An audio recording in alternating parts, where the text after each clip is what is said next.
What's up, dirty birdies? This is your favorite Castle Rock podcast. Watch us on the couch, Castle Rock. My name is Chris Nays. I'm only one half of your hosts. I'm joined by my co-host, Venom. Apparently. Venom, go ahead and sound off. Say your name. You just headbutted the microphone for everybody out there in listener land. I'm Debbie. And you are Debbie, correct. You're my actual co-host. Venom's just hogging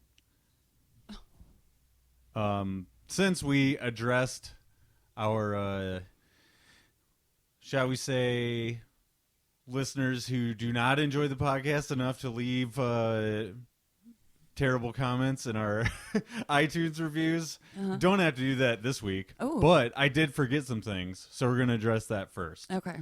The Institute. Have you read it, Debbie? No. I need to. You need to. I forgot to mention that I finished it a few weeks ago. Oh, yeah. How did you like how it ended? I did like how it ended. Only kind of criticism is I really wish I would have got more time in the book with the characters that it opens up with. Yeah, you mentioned that. You hear about them and then you don't hear about them again. Yeah, well, you do, but he bookends by bringing these characters back. I see. Yeah, so I would have liked a little more time with them. It's just sort of, the book is sort of structured in that way. So, you know, for what it was, though, I really enjoyed it. He's been on a roll with books that I've enjoyed, you know? And they haven't seemed too big either. No, he's toning down the words. I guess. Under the Dome was probably, well, maybe, 11/22/63. Yeah, but that was a while ago. Exactly. Yeah, that was like 2011 or something like that. So, yeah. And Under the Dome was even before that one. Right. So since those two, he's sort of been in the, I don't know, I couldn't even really say 500-page range, something like that. It obviously differs from book to book, but length is never really an issue for me unless the payoff isn't worth it. Yeah. Which, like, Under the Dome is that way for me. And a lot of his books are kind of like that. Do you plan on reading The Institute fairly soon? I hope to start reading more of his books in the next coming months since it's going to be cold. Well, yeah, fall is definite book reading weather for me. Yeah. I like, especially if it's because you hermit out. Freezing rain or snow or something like that. I will sit down and read a book almost go before nowhere. anything else. Right. I'm not leaving. So, well, that's cool. I'm hopeful I get to hear your thoughts about it before we are done with this season. Yeah. But we'll see, right? I'll see if it's at the library next week. Fair enough. That's actually really soon. Mm-hmm. So, okay. So, other things I forgot to mention. I think I checked in with you about this in between last episode and today. We didn't really talk about how she says the laughing place. Oh, yeah. No, we didn't. That is directly out of Misery. The laughing place, Annie brings up in the novel probably halfway to 2/3 of the way through. And she says she goes there to get away and when she's particularly feeling crazy as hell and just laughs and laughs and laughs. But what Paul thinks she actually does is goes there and screams her head off, which I think is probably more what I could see the that, case is. So maniacal screaming. Yeah. Laughter.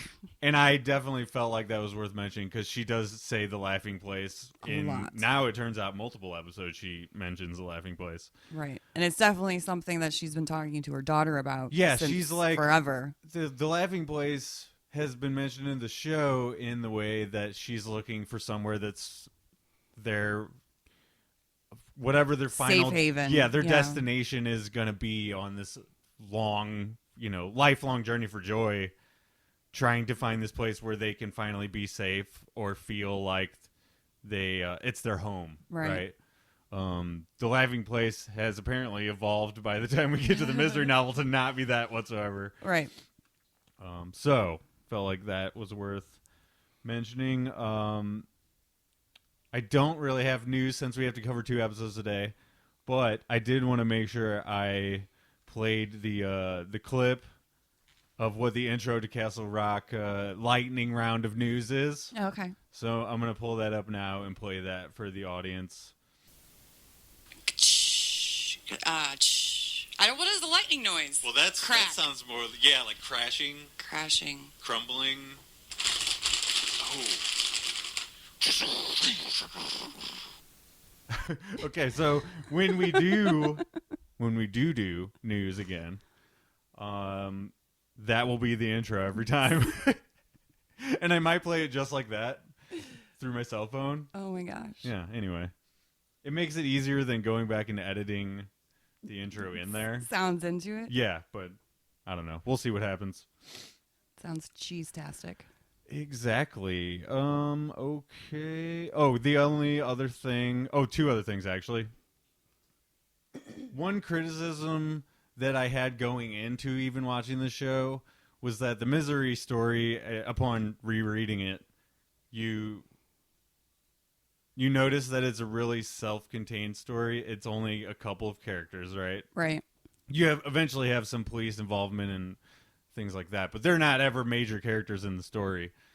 It's really just Paul and Annie. Right. I was going to say, it's just 2 of them. So going into the show, it's like, okay, we're going to expand upon her story. The only concern I had really was that overcomplicating it might like ruin sort of the magic of what her story is. What it is. Yeah.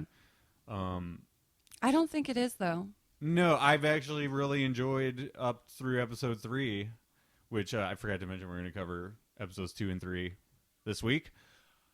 No, I've really enjoyed where the stories have gone. Specifically, I feel like her story is pretty well fleshed out at this point. Right. You know, actually, even after 1 episode, they had a really nice setup. They hooked me in on her. I mean, right. She just batshit crazy. Yeah. So I wanted to make sure I mentioned that, and shoving the scoop in to Ace's mouth really reminded me of how Misery ends. Which, spoilers, if you've not read the novel and you don't want a spoiler, go ahead and skip forward 15 seconds a bunch of times right now. And okay, so spoiler territory right now.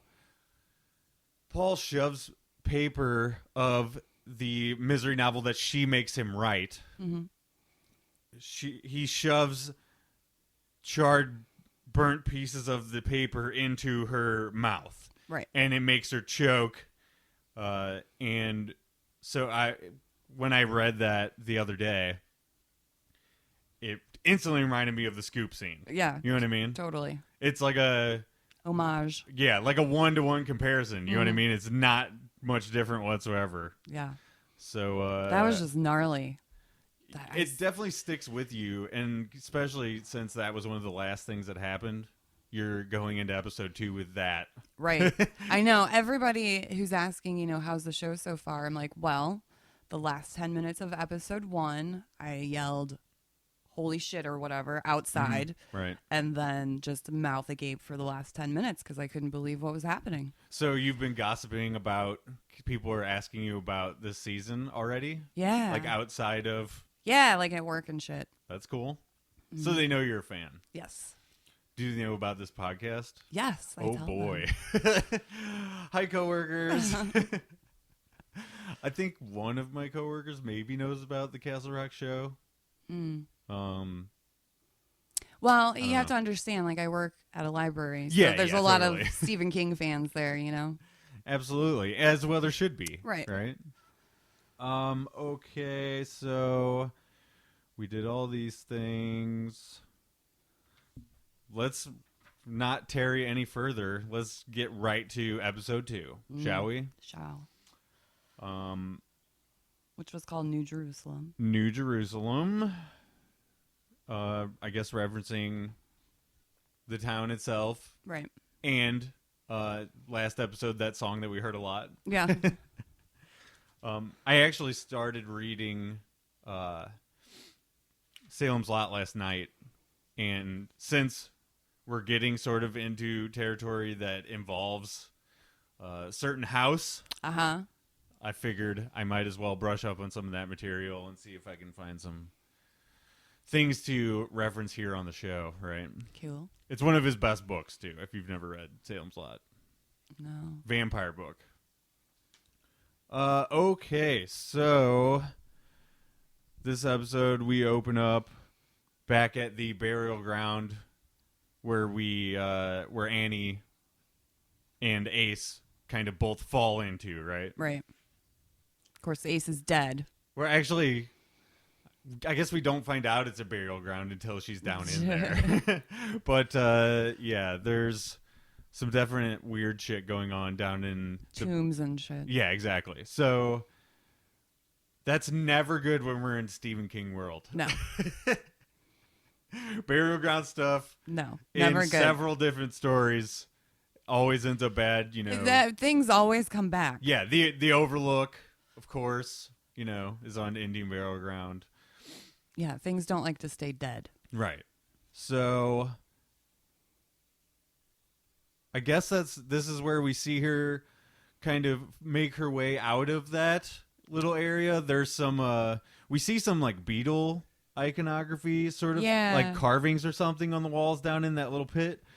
But we pretty quickly find Annie moving up into sort of some underground tunnels, right? Which, hell yeah, for that flashlight, that mag light she had. That thing like really survived a lot. Yeah. She's also trying to climb out of the pit at first. It's not really working. It doesn't work, no. But she sees some water running, so that obviously has to lead somewhere, right? So she follows that. It ends up she's in a house of some kind. It's kind of multi-leveled, right? Yeah. And in this sort of scene, you sort of see her resourcefulness, especially when she's in peril of some kind. That goes right back to the novel where we start getting people coming to the house questioning her. Cops, police are questioning her about she's, the missing author. She's resourceful, survivor. Yeah, exactly. She whenever shit is going down that is crazy, she goes to like this other sort of mindset. Autopilot, sort of, yeah. So she's sort of in the zone. That's really like her element. Yeah. You know, which when Ace came, first episode, when Ace is all up in her business and threatening her family, she's instantly goes into, well, it's do or die here. Yeah. When it's maybe not. She goes way too far. I just love how she jump attacked him. Yeah. Ugh. Yeah. It was so crazy. Good. So we go up into the house and she hears something. So she's making her way through the house. And does she go upstairs when she hears something, or is she just looking for a way out the whole time? It seems like she hears something and is goes all the way up into the next floor, maybe. I don't know. I thought it was the main. I thought it was like, the main floor. Maybe it was on the main floor. Yeah, you're probably right. Okay, so she sees some people having intercourse. Yeah, some squatters that are tenting it out in the living room. Right, and it's definitely a freaky moment, but we sort of touched on this before we got mics on. She goes, "Christmas!" And she said, Christmas! Bolts from the house, and as she's bolting, it pulls out away from the house, and this is exactly the place that I thought she might be in, the Marston house. Right. The Marston house is pretty integral to the Salem's Lot story. Evil house. It's, perched way up on a hill. Like I said, multiple layers. I think it's like a colonial house, maybe. I'm not really up on my types of houses, but yeah, I definitely think it's like a 3-story. Yeah, it's definitely really old. Because he built the house, and I think when I was reading up on the house, like of all the history of it, is that it was a 3-story. Yeah, so I did actually pull a kind of paragraph or two from the Stephen King wiki about the Marston house. So let me just read that real quick. The Marston house was essentially a character in its own right in Stephen King's novel Salem's Lot. The house overlooked the town of Jerusalem's Lot and was considered to have an evil presence. The former residence of murderer Hubie Marston, where he killed himself and his wife, which they mention in this episode as well. Yeah. When Ace comes with a realtor. Or was that this episode or the next episode? I think episode it's 3. 3. Yeah. Mm-hmm. Well, we're going to cover both today anyway. The house hunted Ben Mears his entire life. Ben Mears is the main character of Salem's Lot. Returned to Salem's Lot to write about the Marston house, but after he arrived, discovered that the house was purchased by Kurt Barlow, an Austrian immigrant who arrived in the lot ostensibly to open a store. Barlow was on an extended buying trip. Only his business partner, Richard Straker, was seen in public. The Marston house represented the evil and corruption that existed in Salem's Lot. In the novel, the Marston house was described as sitting above the town like a ruined king, and that the evil that Hubie Marston did in the house left a dry charge behind, which attracted other evil such as Kurt Barlow, the because he killed his wife, right? Right. Yeah. So the crazy, terrible acts that happened left an evil in it, and it attracted what More turns evil. out to be a vampire. Well, evil attracts evil. Yeah, yeah. And in this episode, we're not sure exactly what kind of craziness is going on besides the squatters in this house. Right. But there does a murder does occur in this house. Actually, it turns out multiple. It seems revealed pretty soon because we have the squatters later who are all charred up and burned, and also one of these Somali guys comes out there and gets axed. Right. But we'll get to that. So then we move over to Pop. We find out he has cancer, and he's looking through this ledger, right? Yeah. He's getting his chemo. Right. He has a conversation with Nadia, but it's, I didn't write down specifics for every single thing that happens in this. No. So, it's always he's pleading with her about something to do with Abdi. yeah, that's basically what it was. He was asking her about Abdi, or she was asking him about Abdi. Right. Because he has a feeling Abdi did something to Ace. And so then we go to Annie. She has lost her necklace. And I kind of figured this is probably going to bring us back to the Marston house or to that pit. And we'll get more there. Right. The Merrills are searching for Ace because he's been missing since, we all know what happened to him. It's like right after the fire, so it looks bad for Abdi. But yeah, so we have more than just Pop searching for Ace. It's kind of everybody is. Yeah. Because he's a piece of shit and he's obviously into something, Well, yeah, all his cronies are looking for him. All right. Or friends, and then Abdi's cronies. Joy also injures herself very badly here. Oh my God, I did not like it. That was a brutal. I did not like away it. From what I'm watching sort of moment. I didn't like it. I just wrote "ouch" underlined. I wrote, "Oh God, Joy's hand. You didn't warn me." You didn't warn me. Right. Yeah, I don't want to spoil a single second. Okay, of this well, before. but if you watch an episode before I do, and there is a terrible hand mangling scene, you need to warn me. Okay, I will. Just saying. I I've didn't like it. Visually warned to warn you. Now, so did not like it because in episode 3 I was cringing too, and I was like, "God damn it!" Yeah. Well, that's gonna happen. She's kind of known for using axes and things like that, so. That's kind of a trope, I think, of horror, to have the gross out sort of moment here and there. It's fine anywhere else. Just don't do the hand. I don't like the hands. The hands are pretty bad. I don't like it. So then we go back to and I guess Pop. we should say that Joy hurt herself because she was running away from her mom. Oh yeah, that's right. They got into a huge fight. Yeah, Joy started to pick up that she is going crazy again. you know. Right, because she's saying they have to leave. Right. So, and it's because she's freaking out over the vision she had at the end of last episode, right? Right, because she saw Ace. She saw Ace, or a vision of some. She thinks it's a vision, right? So that's why Well, no, at first she kind of thinks that it is him, mm-hmm. but then she realizes her medicine's not right. Right. But then she goes crazy thinking that he really is back. Yeah. So she kind of goes back and forth between right. those things.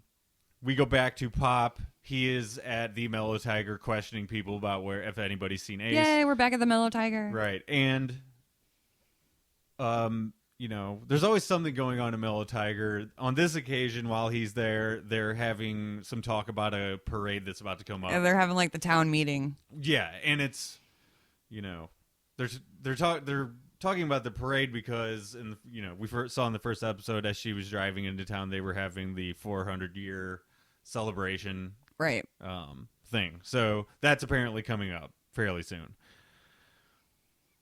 We go back to the hospital. Joy's getting treated by Nadia, and she's talking to Joy about her mom, Annie. Mm-hmm. We see kind of more cracks growing in Annie's tail to her daughter, right. And in their life on the run together.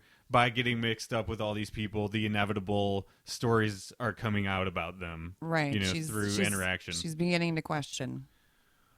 Sort of wondering how fast this particular thing is going to progress, like her finding everything out. Just the unraveling of all the lies. Yeah, exactly. And obviously, Joy is not putting up with it. Well, after episode 3, I would say it's probably going to happen pretty quickly. Oh, yeah, exactly.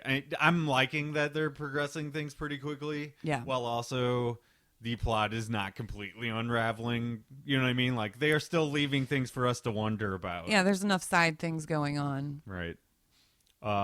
We get some Pop flashbacks after that where they're sort of establishing the family dynamic between the Merrills and the Somali adopted family, right? Right. But it turns out they're not officially adopted by Pop.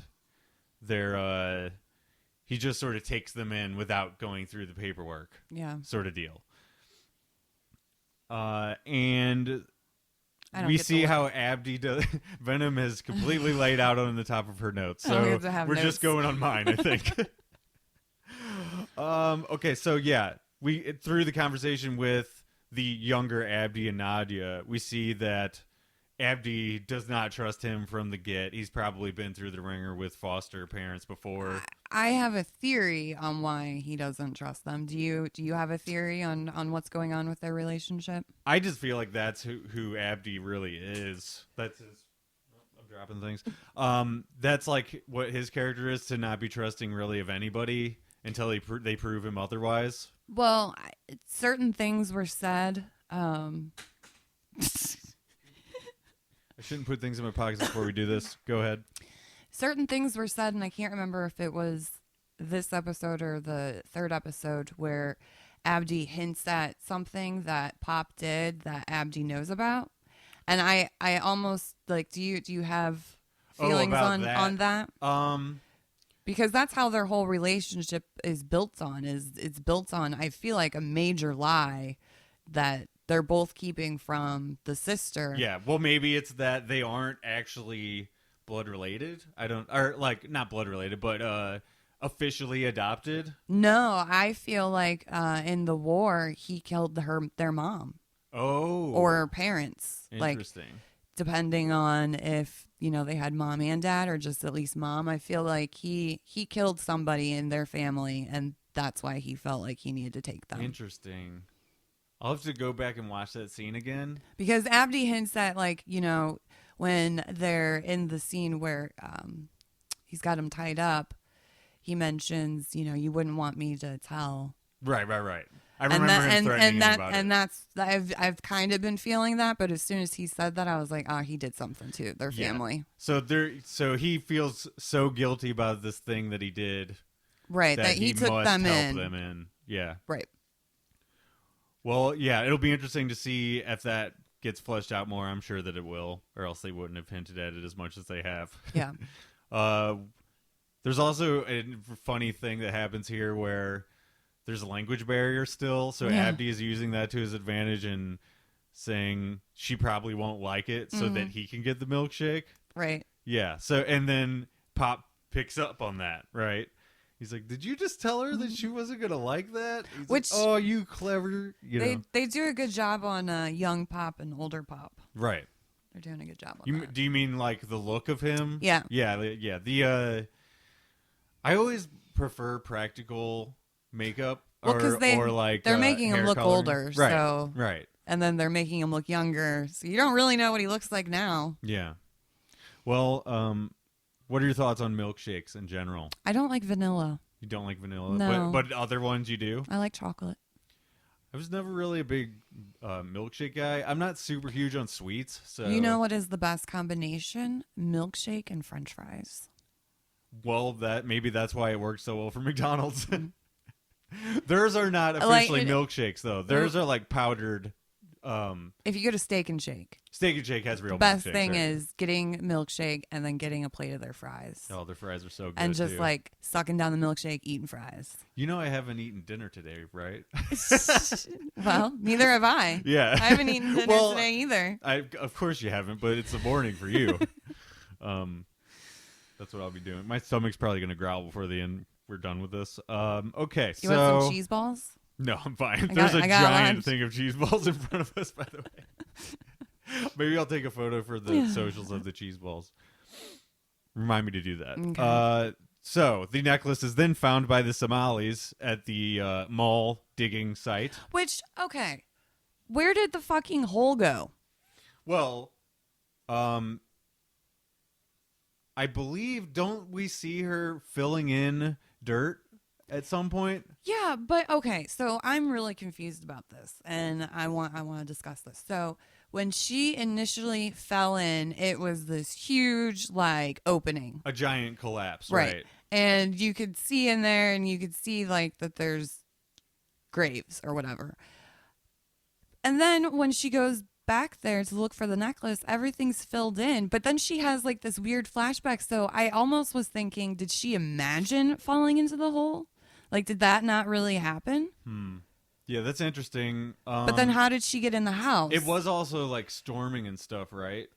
So like maybe like the rain and the mud filled in. I don't know. I'm I don't really know. not That sure. really- that is it odd, really though. bothered me. I didn't And- think about it until we are talking about it. Yeah, now. it really bothered me. And in my notes, I have, excuse me, Venom, it says, where did the big ass hole go?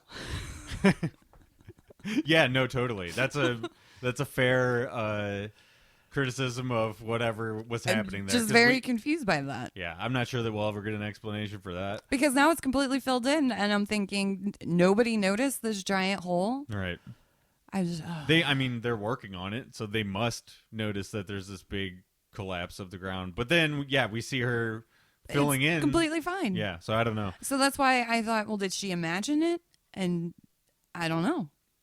Maybe it's But then certainly how did possible she get to the house? It's part of her visions or whatever. So then,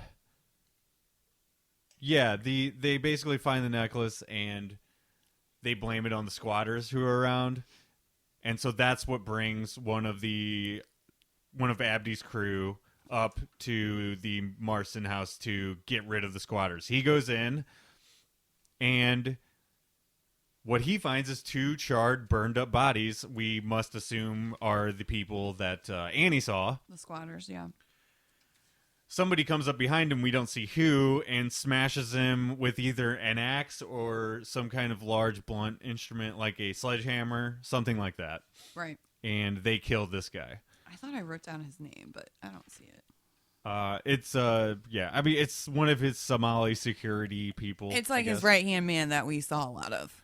Yeah, so of course we have to question who this is up in the house. Obviously somebody is up there that is not just a squatter. At first, I thought it was Joy, but then not Joy, Annie. Yeah, But then we so kind of figure out it wasn't. But at the time, I'm thinking Annie or Ace Merrill, because I did predict last episode that Ace was going to come back because he's too big a name of an actor to only be in that one episode. There's Right. no way, right? Or maybe there was a time jump of some kind. That was my other escape, sort of out of why would this person be up there? You know what I mean? Like, Right. I don't know. Anyway, then we go to, I think it's a conversation with Pop. At the hospital?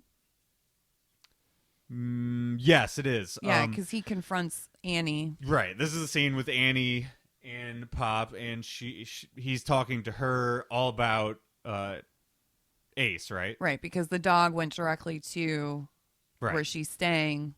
So he's like, you're involved somehow. Yeah, exactly. And she's, acting kind of weird with him. He says a curse word, and she goes, language, under her breath, which I like that a lot. Again, we see her resourcefulness and her like cunning in being able to explain away things. Yeah, she's good at lying. Exactly. This is straight out of Misery.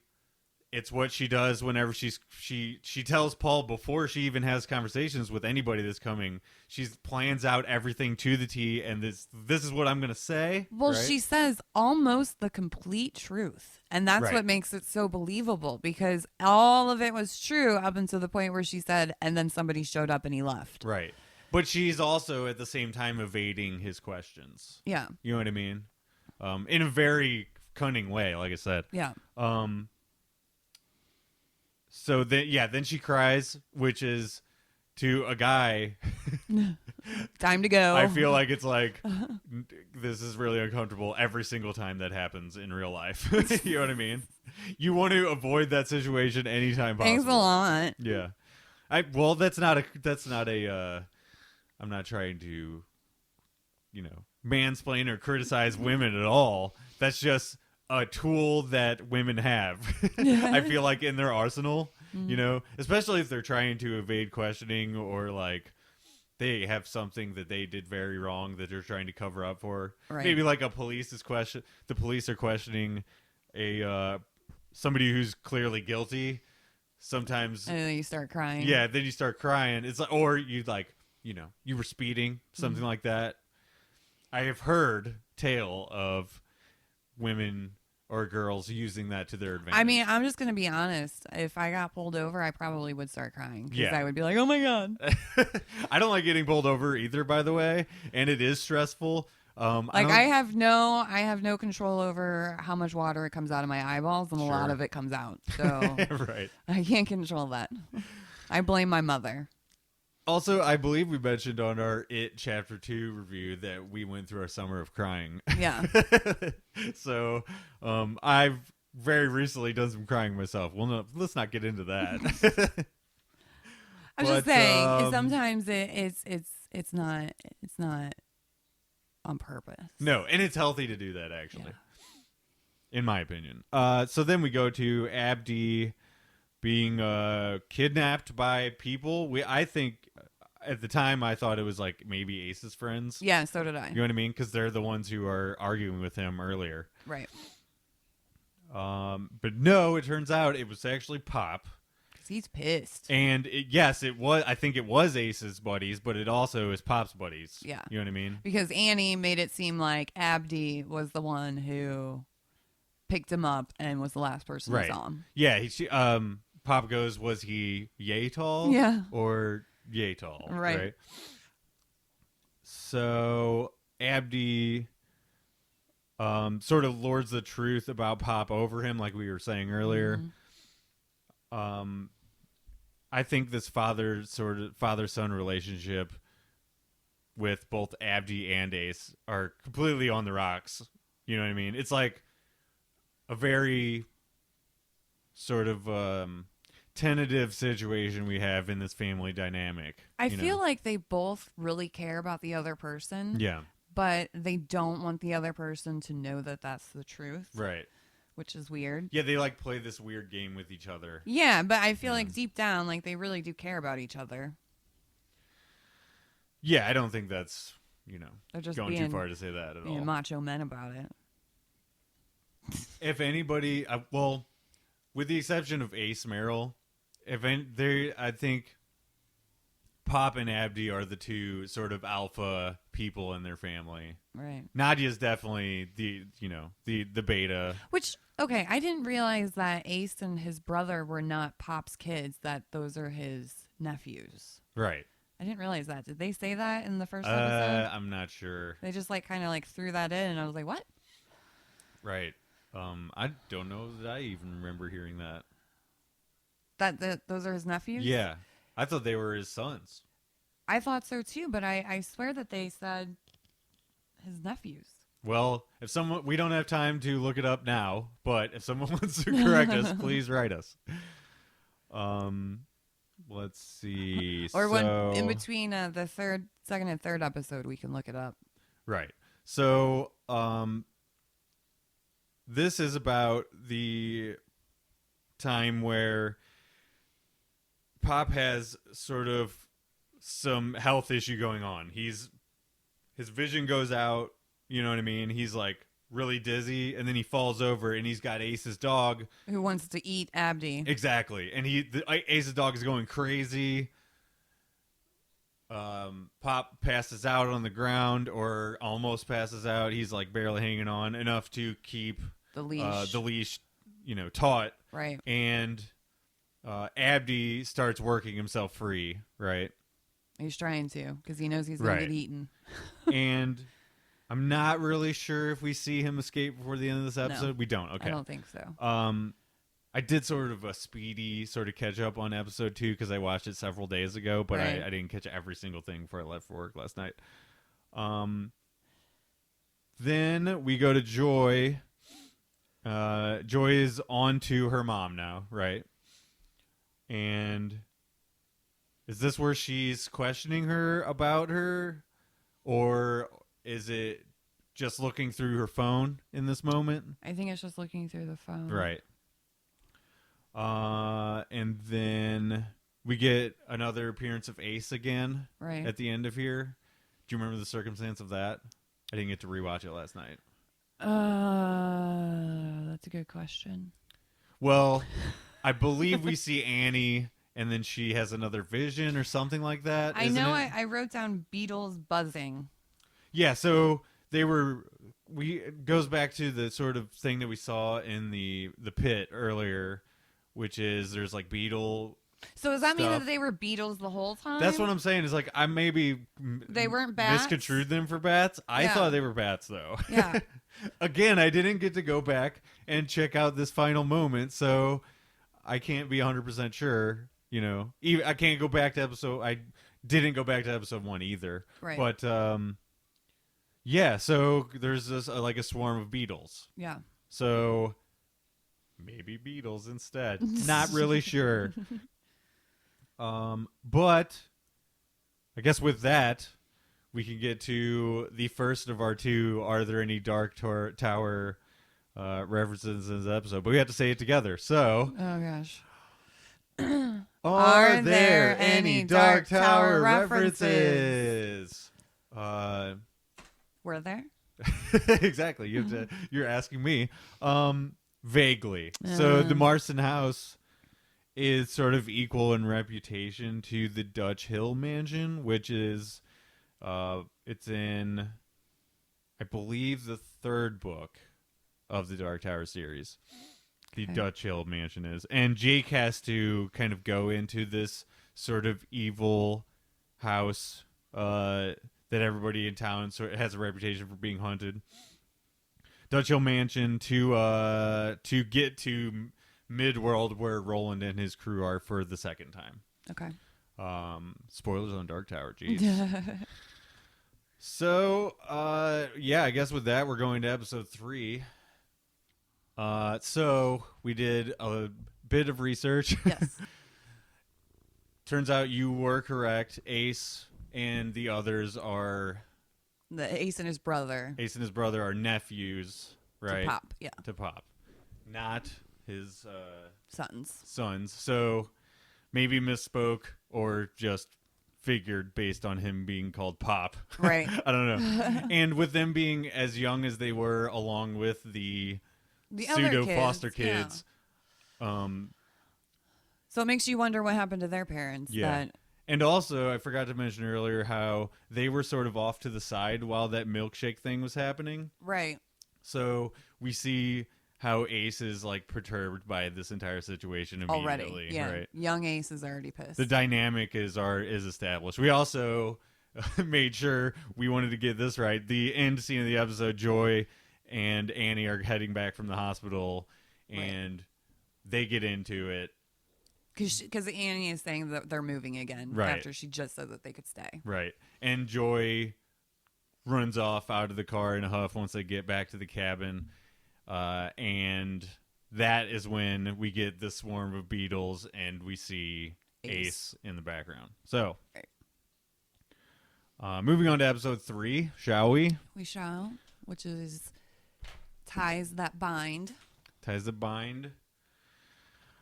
You might have to help lead along this episode a little bit, but I made a note of this opening camera shot where it's attached to Annie and she's having a freak out. I wrote down, I like the POV shots because we feel as manic as she does. Right, yeah. Yeah, I absolutely love that. I think the camera is actually like attached to her when that is happening because you get the shakiness of her moving around. Yeah, it's got to be attached somewhere. Yeah. So I definitely dug that. But is that her in the house? You know, with Yeah, that's when. So the episode starts with her getting out of her car. Mm-hmm. And she sees Ace, and so she runs inside. Right. And when she runs inside, that's when she's like all crazy manic. Yeah. And it's the POV shot. Yeah. Yeah, I'm not really sure. I mean, what exactly happens right then? Because I didn't rewatch. Well, she's just running around the house, just being crazy. Yeah, and I think it's later where she ties her up, right? It's not this early in the episode.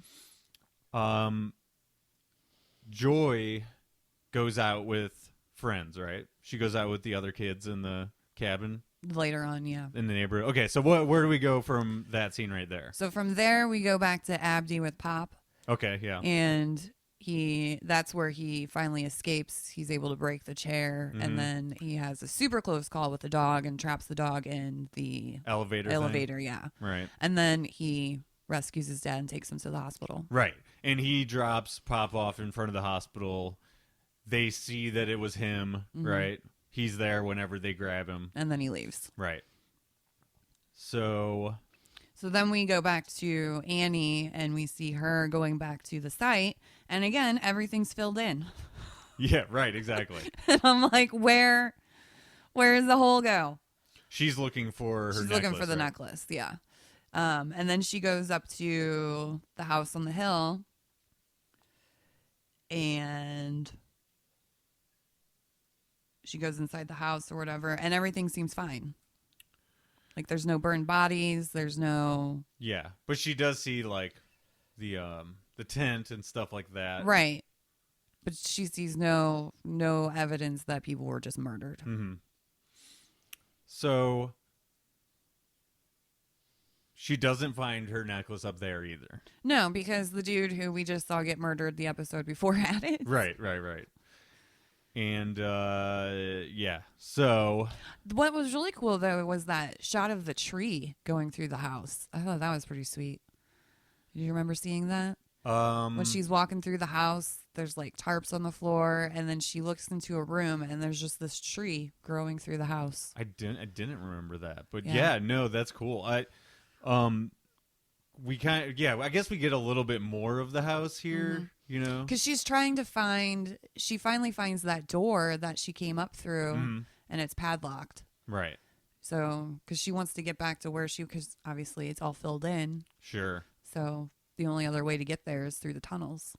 Yeah, and I'm pretty sure she is out and not involved in the situation where the realtor comes up with Ace. No, because when she's at the door...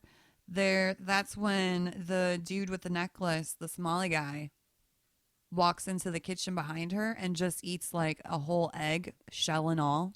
That's right. And Yeah, then I she knew we saw freaks out somebody and up run here. out of the house. Right. Yeah. So, Which, some real weird shit goes on in that scene right there. Yeah. You don't know what that's about at all. You just know that there's a weird guy that she had not seen before. Right. But it's the guy that we saw. Right. And he's just eating eggs whole. So that's where she takes off, right? Yeah, that's where Yeah. she takes off. She's like, I'm getting out of here. That immediately." guy's crazier than I am. Yeah.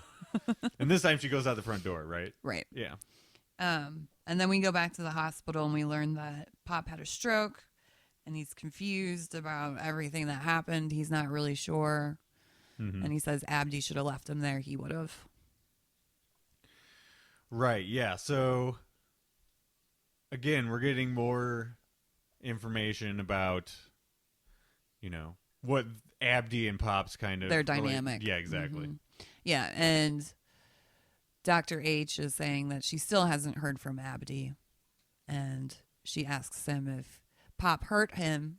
And he says, I don't remember. Yeah, yeah. And then she freaks out and runs out.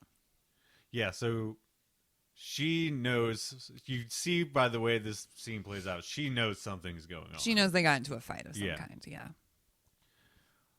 And, then we go back to Annie, right, with Joy. Yeah, we go back to Joy, and she's drawing, and that's when her friend knocks on the door and says, do you want to go look for a dead guy? Yeah. Which is, reminiscent of The Body. Yeah. Or Stand By Me. So then they go to Castle Lake, because that's where they say all the bodies are dumped, and they get in a boat, and they start poking the water with a stick. Right, and one of the friends loses his oar. Yeah. Right? And Joy just takes it upon herself, Well, once it's revealed that they gave her pot brownies or whatever, yeah. Which I almost immediately assumed that's what those were. For sure. Well, because I wrote down, I said, because the friend, I can't remember her name, she said you could bring the bathing suit or not, and I said she wants Joy's ass. And Yeah. I said pot brownies. Yeah, I didn't want to assume anything about her, that character, but I thought there was the possibility. You know what I mean? She wants Joy's ass, yeah. Yeah, that it's maybe more than a friendly thing with that girl. Just because they immediately have a thing when they first meet, you know what I mean? She gave her a phone already. Yeah, she gave her a phone. She's being extra, extra nice. Right. Yeah. She wants something. Yeah, maybe. That's what I thought. So, I don't know. She wants Joy's ass. Yeah. So there's a sound in the lake, though. When we get some underwater shots before Joy jumps in, we hear this noise Weird underneath noise, there. yeah. And then when she gets in, she actually mentions that there's the noise, and they're like, "You are definitely high." Yeah. Oh, and then they make the reference to Warden Sheldon. Yeah. Remember? Because they said that if anybody finds his head, the one girl wanted it. Yeah, he offed himself. Nobody found the head. Right. Yeah, so I don't know. I don't really have many theories about the sound. I just know that there's some definite supernatural stuff going on. For sure. Somewhere, probably. Most likely the Marston House. Maybe that has an effect on the lake of some kind. Yeah. It's really close to it. Right. So we do go back to Annie, and she's freaking out because she thinks the doctor changed her recipe for her medicine because she's having hallucinations. Right. And she calls and tells her that, and she's like, I'm having a family emergency. She's like, I don't have time now. for your bullshit. Yeah. Yeah. Nadia says that. I did like, though, when they were showing Joy in the boat and talking about her not being able to curse, that she said, fuck, fuckity fuck, fuckle fuck. I was like, fuckle fuck. That's a good one. I like that. I mean, I don't know. I'm going to use that in my everyday life. Fuckle fuck. I really think that comes because of how Annie has an interesting way of speaking. Cursing, yeah. Yeah. That, it ended up making her talk in a strange way. It's like baby talk. Yeah, exactly. Being so sheltered and only having conversations with this one person forever. Mm-hmm. Yeah, so then they get back to the cabins, and This is where we know that the girl definitely wants Joy because she moves in and acts like she's going to kiss her and then turns her phone on. Yeah.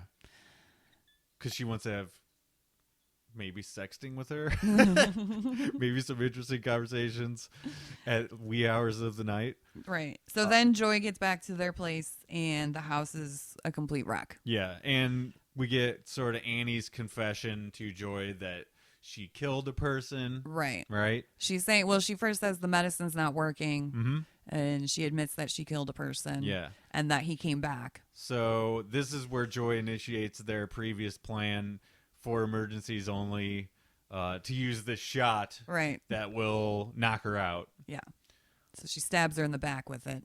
And the whole time Annie's like, we said this is for emergencies. Yeah, This is right, not right. an emergency. And yeah, this is clearly a plan that they've worked out beforehand because she has had other crazy spells. Right. You know, where maybe she has run out of medication or whatever has happened before this. You know, that made them run town to town. Yeah. And knew that this was a possibility. Yeah. And yeah, Annie's self-awareness of that is actually really entertaining as she's quickly ramping down to passed out, you know. So then we switch back to Abdi and his sister, and he says that he saved Pop for her. And this is where I wrote down, I think Pop killed their mom. Because he, again, says to his sister, you know, like, he doesn't want to ever see that look on her face again. Mm-hmm. So I don't think he's ever going to want to tell whatever the secret is that he has on Pop. That's why I believe it's like something huge. Like, in the war, he killed their parents. Yeah. I mean, I think that's a very real possibility. I think you're definitely onto something there. If it's not, it has to be something to do with them. Right. You know?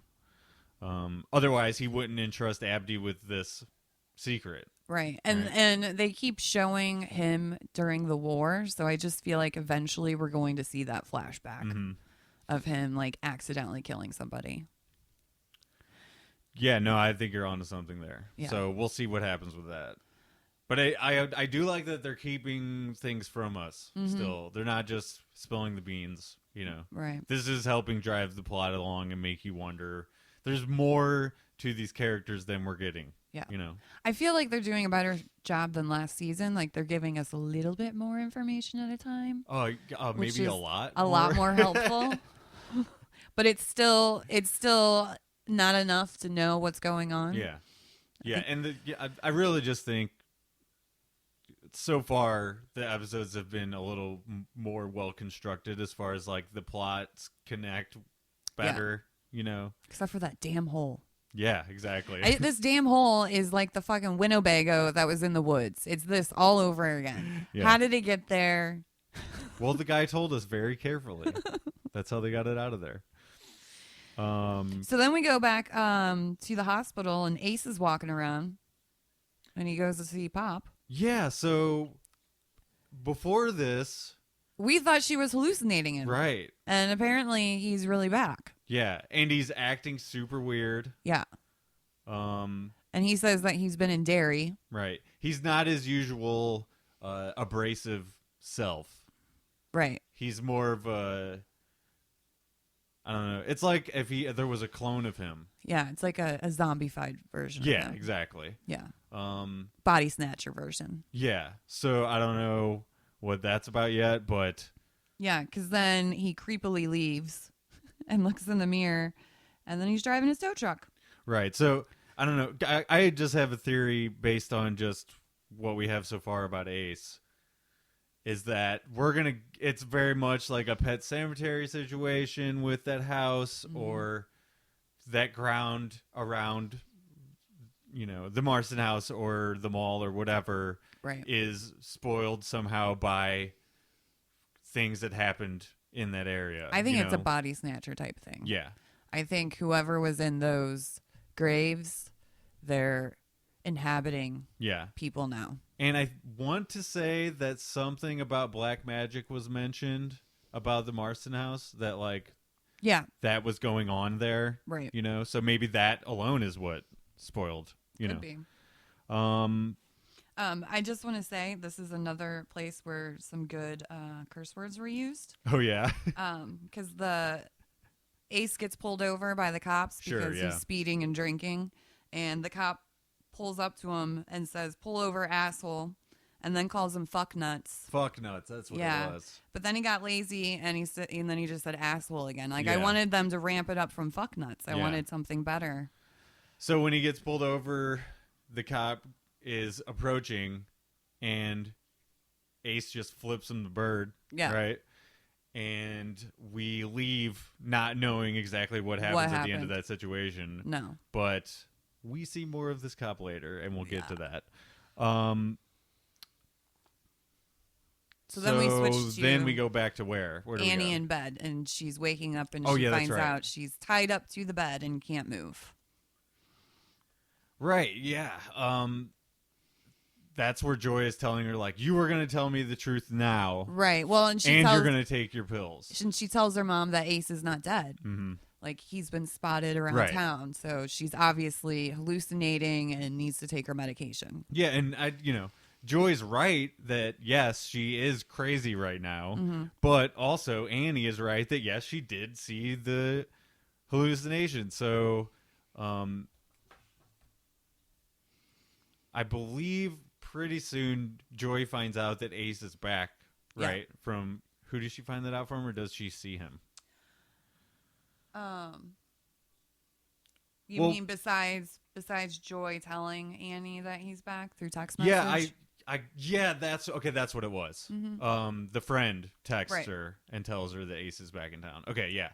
So, Joy knows that Annie is right that Ace is back, but she thinks he's crazy because he's just back, and she thinks he's a hallucination and that she murdered him. So she just thinks that Annie is absolutely batshit crazy. Yeah. Annie hears that Ace is back, and she is further convinced that it's like something's happening. Shit is going crazy. Right. And this is where we find out that the pact that they had for use of that medication, that she's not going to be untied until she starts taking her medication again. And we see Annie faking it and then spitting it out towards the mice. Right. And I don't know if it's exactly at the scene or not, but she gets a glass of water and breaks it under her pillow. We see the glass. She hasn't broken it yet. Yeah, I think that's later. Yeah. So this is where we go to Ace. Yes, and the real estate agent. With the real estate agent. They're going up there. He's to the mansion, quote unquote, checking out the Marston house. Right. I'm guessing to buy it. Yeah. And he asks her the most random question, which is, "Are you still able to have children?" Yeah, and she is like, "That's a weird question to ask." I feel like at that point, you don't take him inside to show him the house. Yeah. Also, this realtor knows who Ace is. Yeah. And can kind of tell he's acting very weird and a little too nice. Yeah. You know what I mean? Get away from the guy. Yeah. He's asking if you're still able to have children. That doesn't bode well for you. Now, did we already get the scene where Ace went to see Pop, or was that at the hospital? That was at the hospital. Okay, yeah, that's what I thought. Mm-hmm. I wasn't sure if Ace went to Pop's place of business. No. Or his house, or whatever. If he runs out of the house, I'm not sure. I can't really remember how that situation is right now. But no, he just went to see him at the hospital. Gotcha. Okay, so they go into the house. Mm-hmm. The realtor hears thudding. She looks around and sees that shit is not how it should be. Right. There's definitely squatters there. She obviously hasn't been there in a while. Mm-hmm. Goes up the stairs. Bad idea. She goes into the bathroom. Who is coming out of the tub in the bathroom? The police officer. But the police officer that pulled over Ace earlier. Ace is behind her. And it looks like he's got like amniotic fluid all over him. Yeah, he has like goo. Some kind of goo all over him. Yeah, like he's been reborn. Which is why I feel like it's a body snatchers type thing. Yeah, I don't know. I have no theory about I didn't know what the fuck that was. Yeah. And then Ace comes up behind her and he's got some chains. So obviously he's not going to kill her. He's going to impregnate her somehow. Yeah, or otherwise why would he ask her about that? Or is it something that can impregnate her that is not him? Could be. You know, like, I don't know. Yeah. Like, she's going to be a vessel for babies. Yes, in some form or fashion. Yeah, and I don't see this ending well for her either. But the cop can't have babies, so why is he in goo? Like, I feel like he's now a goon. A goo-goon? I feel like he's now a worker bee for Ace Merrill, you know? Like, Ace is getting his people, his legion of followers. Well, it's very much like the Salem's Lot situation with the vampires, because they start getting townspeople to become vampires, and then Infecting they are them. doing the bidding of Barlow, who can't leave his sort of tomb in the bowels of the Marston house. Right. So he has his one guy that he brought with him that I mentioned at the top of this episode, but he also has, you know, other vampires that, I guess, what's his name, brings to Barlow. That are the town people. And they're able to infiltrate the town even more. Right, exactly. Eventually, spoilers, taking over all of Jerusalem's Lot except for a couple of people who escape. Right, and that's kind of how I feel like this might be going. Yeah, it's reminiscent of that, for sure. On top of Annie being batshit crazy and running from her own demons. Yeah. Now we got this shit going on. Yeah, totally. So then we go back to Annie, and she's having a nightmare that Ace kills Joy and like snaps her neck, but she wakes up and realizes that it was just a nightmare. She's still tied up, right? She's still tied up. This is where she smashes the glass. No, this is where Joy asks her what's in the lockbox. Oh, and yeah, okay. Annie lies some more and says it's just papers. And she gets her more pills, pretending to be better, and that's where she tries for the glass cup. And I see hurt fingers coming. That's great. And Joy says, you know, if you tell me the truth about everything, you know, what are we running from? You know, then I'll know that you're better. And Annie kind of goes into this story about how her father didn't want her, so she took Joy and ran, and says that's why she's been lying to Joy, and that's the only lie she's ever told her. Right. Was that her father was dead when really he's alive and he's coming after them. Yeah, and when Joy is walking out of the room, she's like, "He didn't want you." Yeah. So this is where we see the dead mice on the floor. That was a good impression, by the way. It was good. Sorry, I had to pat myself on the back. So we see the dead mice, and she realizes that she's been lying to her about taking the medicine. And that's when we hear the knock on the door. Right. And she says fudging right. She screams to Joy, "You're fudging right." Love it. That's so cool. Yeah, so a little bit before this is where she smashed the glass, which we've tried to say that a bunch of times, but she smashes the water glass, hides it. Then whenever she finally has the coast clear, she is able to squirm the broken glass over to one of her hands. To her mouth. To her mouth, that's right. And she's like pulling the rope over to her mouth and using it to cut. That was the most cringy of this episode. No. The cringeworthy thing is when she popped her shoulder out of place. Oh, well, yeah, that too. That was the worst thing, because she did that thing is bad. Immediately, and she's like covered in blood, and she's using her mouth with the glass, and I'm just like, I don't like any of it. It's awful. It actually reminds me of Gerald's Game a little bit too, because in that story, a woman is handcuffed to a bed and there's no one around, right? You know, for miles. Well, didn't the guy die like in bed with her? Yes, that's how it opens. Yeah, and she is stuck for a long time, and it's reminiscent of that, right? Yeah. But this, I didn't like. I hate cuts. I do too. Like, they're super painful, first of all, but we're talking cuts on your mouth, your tongue, your face, your fingers, your wrist. All of that stuff is super cringeworthy. Oh, I don't like it. Yeah. And we get a lot of it. Yeah. We get a minute or two of her doing that. I'll admit I wasn't watching that well. Yeah, and we should mention the person who is at the door for Joy is Nadia. First of all, she didn't even look outside. Yeah. If there's weird shit going on around, why aren't you peeking out the door? I definitely noted that in my head that like she has a blind over the door. Yeah. Just lift the blind up or move it out of the way and look who's at your door. A little peek. Especially if there's like any inkling of crazy shit going on right now. Which like there's with lots Ace. of inklings. Right. Yeah. So. Yeah, especially if your mom is like making all this shit up about Ace. Well, you definitely don't want Ace coming to the door, you know? Right. Crazy. So yeah, it is Dr. H, and she lies to her and says that her mom's had a stomach bug, but she's getting better. Yeah. And the doctor doesn't believe her. Yeah, pretty much. And then she slams the door in her face. Right. And this is where we see her popping her shoulder back into place, which I didn't like that either. No, it was awful. And that's when Joy walks in and sees that Annie is getting out. And that's when she cuts Joy's arm with the glass. Yeah, and instantly Mom kicks in. She's like, "Oh my God, I'm so sorry." Yeah, and so Joy runs out. Yeah. And we start hearing the typewriter. Mm-hmm. And she's like, "Oh shit," and she starts scrambling on the floor trying to eat her medicine. Right.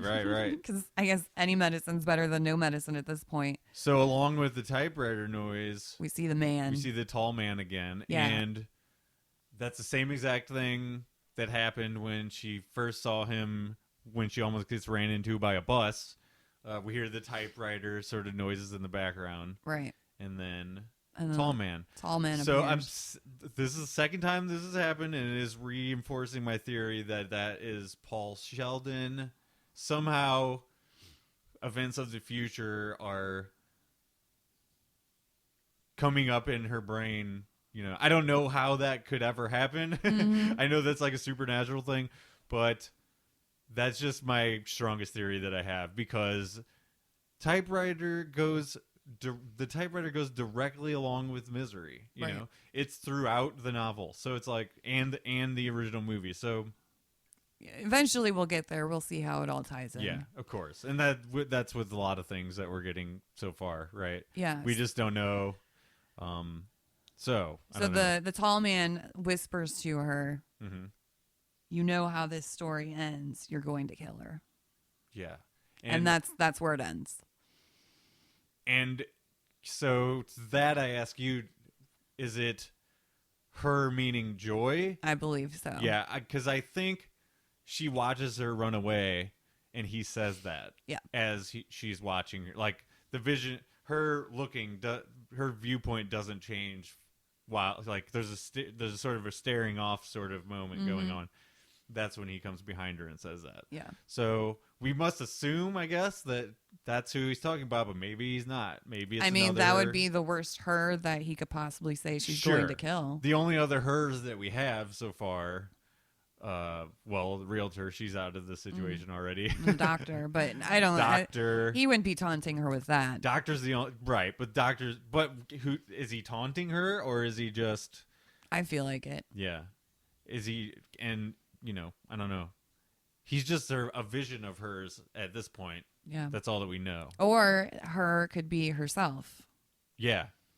I don't know, man. I don't know why I called you man. Nah. But, I don't know, woman. I don't know. Like, a lot of this is, we can make theories about it, but I'm sure we'll find out. Yeah. Maybe not the tall man. All we can really go on is what happened at the end of last season, and that was not really the payoff that I was hoping for. No. So disappointing. Tim on his podcast actually mentioned that I think they were talking about plot or something like that, and how plots connect or don't connect, and he's like Castle Rock last season where it didn't at all. It's like, well, yeah, I guess not. It connected. It just didn't connect in a way that I liked it connect. Yeah, I think that's really what made... Well, I don't know. I can't really speak for Tim, but... Because you had this whole journey of him getting out of the hole. Yeah. And realizing that he did have another life, and he got pulled into this one, and this is not where he's supposed to be, and he could have been so much better, and then yet he's back in the hole again. Yeah, it's not quite the payoff that we wanted, like I said. So, hopefully, we're pointing towards lots of really interesting things happening in the rest of the season, and fingers crossed for a nice payoff at the end. Right. But that's still pretty far away. How many episodes? 8? 10? I think there's 10. I can't say that for absolute certainty. With absolute certainty. Well, I guess let's do it. Were there any Dark Tower references? Were there? I don't know. Were there? I didn't see any. I talked about any references that were to Stephen King things already, and I don't think any of these were. Well, I guess that'll do it. Shall it? Shall it do it? Gene Shalit? He has a nice mustache. He does. I don't know if he's still alive. Oh. He's an old guy. He had a nice fro, too. Glasses. He reviewed a lot of movies. Yeah. Not really TV shows like we did today. So, I guess that does it for this episode. These 2 episodes. After today, it'll just be 1 again. Not true. No? Next week, we are doing 4 and 5 because we are already past due to watch episode 4. Oh, yeah. So, that'll happen. Look forward to that. Make sure you watch episodes 4 and 5 before you watch the next, listen to the next episode. You'll have plenty of time to do so. Sorry this one came out a day or 2 late just because of life stuff. That's what happens when you have a kid who wants to enjoy Halloween, okay? Sorry, not sorry. Sorry, not sorry. Until next time, bye-bye. Bye. But also share the show. Thank you and goodbye.